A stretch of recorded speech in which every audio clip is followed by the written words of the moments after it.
আজ আমরা সেকেন্ডের মধ্যে ছবি তুলতে পারি, কিন্তু জানেন কি, পৃথিবীর প্রথম ছবিটা তুলতে লেগেছিল প্রায় 8 ঘন্টা। ক্যামেরা শুরু হয়েছিল ক্যামেরা অবস্কিউরা দিয়ে, প্রাচীন চীনের দার্শনিক মোজি আর পরে আরব বিজ্ঞানী ইবনে আল হায়েন প্রায় 1000 বছর আগে এর ধারণা দেন।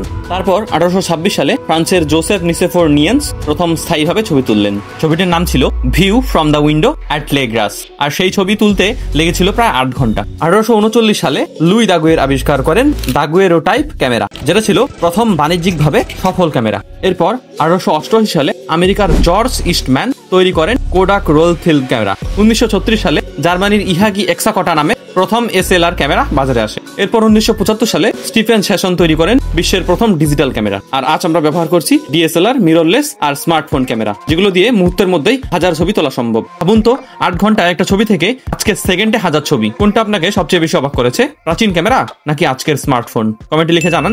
মজার ইতিহাস জানতে সাবস্ক্রাইব করুন।